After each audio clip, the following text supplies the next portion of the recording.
జగనన్న కుటుంబ సభ్యులకు అందరికీ నమస్కరిస్తూ 2 సంవత్సరాలు పూర్తయింది. ఒక దౌర్భాగ్యమైన, దురదృష్టకరమైన, అవినీతివంతమైన, అరాచకమైన ప్రభుత్వాన్ని నడుపుతున్న చంద్రబాబు నాయుడు గారు 2 సంవత్సరాలు పూర్తి చేశారు. అంటే ఈ 2 సంవత్సరాల పొడుగునా ఎక్కడ కూడా ఆయన ఇచ్చిన హామీలు ఏది అమలు జరిపే పరిస్థితులు లేవు. ఆయనే చెప్పాడు కదా, ఖజానా ఖాళీగా కనపడుతుందని. అప్పటికే 14 సంవత్సరాలు ముఖ్యమంత్రిగా పనిచేసిన వ్యక్తి, అతనికి ఖజానా ఎటువంటిదో తెలుసా? బడ్జెట్ ఎటువంటిదో తెలియదా? ఇచ్చిన హామీలకు ఎంత డబ్బు ఖర్చు అవుతుందో తెలియదా? అంతకు ముందే ఒక మాట చెప్పినాడు, జగన్మోహన్ రెడ్డి ఇచ్చిన పథకాలన్నింటినీ కూడా కొనసాగిస్తూనే ఈ సూపర్ 6 కూడా ఇస్తా అని చెప్పి ఇంకొక అబద్ధం చెప్పినాడు. జగన్మోహన్ రెడ్డి గారు ఇచ్చిన అన్ని పథకాలను నిర్వీర్యం చేశారు.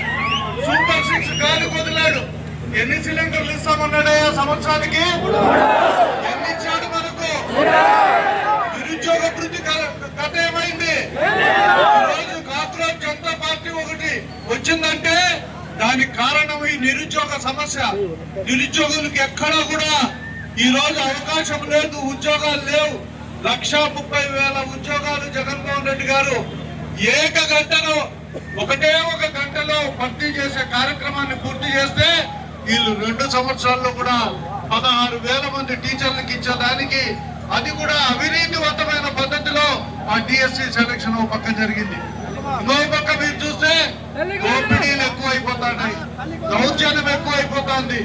ఎక్కడ చూసినా అవినీతి, అరాచకమే. ఇటువంటి పరిస్థితులు ఈ రోజు ఈ రాష్ట్రంలో నెలకొని ఉన్నాయి. ప్రత్యేకంగా రాయచోటు గురించి మనం మాట్లాడుకోవాల్సిన అవసరం లేదు. ఒక దౌర్భాగ్యమైన పరిస్థితి ఇక్కడ. ఎక్కడైనా మనిషి ఒంటరిగా ఉంటే వాడి పైన దాడి చేస్తారు, కొడతారు, ఏమన్నా అంటే బెదిరిస్తారు, ఆస్తులు రాసుకుంటారు. ఎవరి ప్రయోజనం ఈ పనులన్నీ చేస్తాండ్రో, ఎవరికి ఇక్కడి నుంచి డ్యూటీ చేస్తాండ్రో అర్థం కాదు.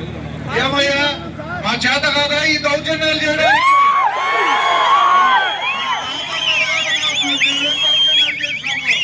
కార్యకర్తలను పట్టుకొని కొడతారా? ఏం చేశారని వాళ్ళని కొడతారు. దశరామరెడ్డిని ఆడపోయి అన్యాయంగా పోయి కొట్టారు. ఏమైనా అడ్డం వచ్చినాడా దేనికన్నా? ఏమీ దౌర్జన్యం. అంతకు ముందు ఇంకొకరిని చెరువు ముందర పనిలో కొట్టారు, మా రెడ్డిని కొట్టారు. ఇట్లా ఎవరిని కనబట్టే వాళ్ళని కొట్టి బెదిరించుకునే కార్యక్రమం. ఇదంతా ఏమిటంటే కేవలం స్థానిక సంస్థల ఎన్నికల్లో చాలా మందిని బెదిరించుకోవాలని. నన్ను శ్రీకాంత్ రెడ్డిని బెదిరించలేరు బాబు.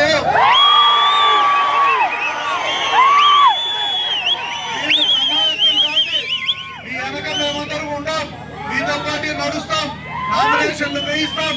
జగనన్న ఇచ్చిన ఆదేశాలను తూచా తప్పకుండా స్థానిక సంస్థల్లో నిలబడతారు.